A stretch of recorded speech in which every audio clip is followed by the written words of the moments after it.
Hello everyone, welcome to my channel. I hope everyone is having a wonderful day. Stephen Mulhern stood backstage, the buzz of the studio audience beyond the curtain washing over him like waves he wasn't ready to swim in. The stage lights blinked, the familiar countdown echoed in his earpiece, but his chest felt tight. This was supposed to be a triumphant return, his first show back since his father passed away. It had been nearly a year of sleepless nights, of staring at old photos, of trying to smile when all he wanted to do was hide. His father, Dave Mulhern, wasn't just his dad. He was his first audience, his biggest cheerleader, the one who clapped the loudest at every magic trick gone wrong and every punchline Stephen delivered as a wide-eyed boy with a deck of cards. Now, he was gone.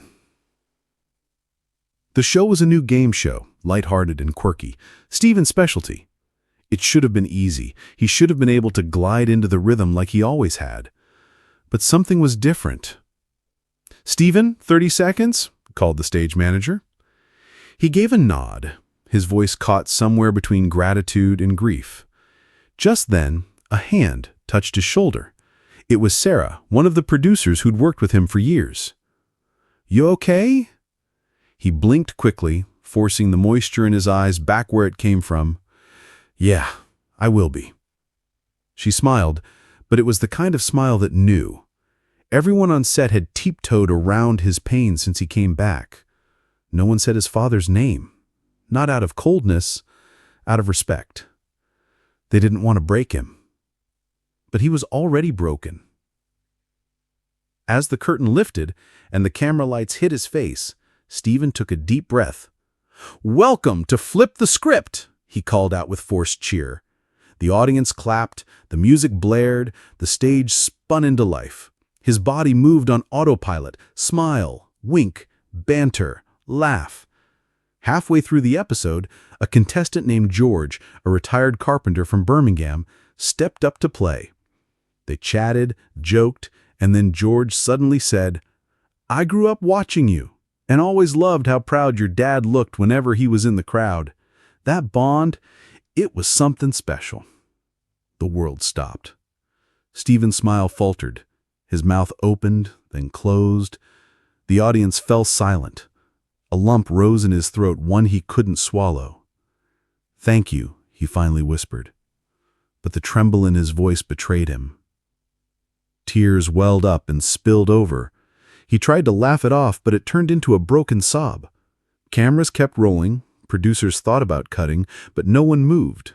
The moment was real. "I'm sorry," Stephen choked out. "It's just... this year's been incredibly tough. I lost my dad. And he would have loved this show." The audience applauded softly, not in pity, but in shared humanity. George stepped forward and took his hand. "He's still watching, lad. Still proud." Stephen looked up at the lights. Maybe George was right.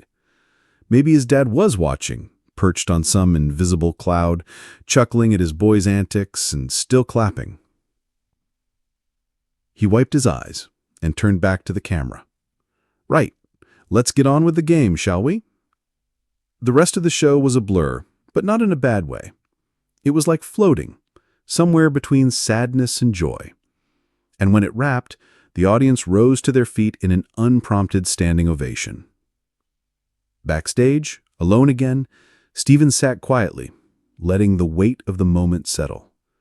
He reached into his jacket and pulled out a small token, a magician's coin his dad had given him on his first ever TV appearance. He smiled at it. For the first time in months, it wasn't forced. Maybe grief never truly leaves, but maybe, just maybe, it can sit beside the laughter, making it deeper, more meaningful. The show had gone on, and so would he.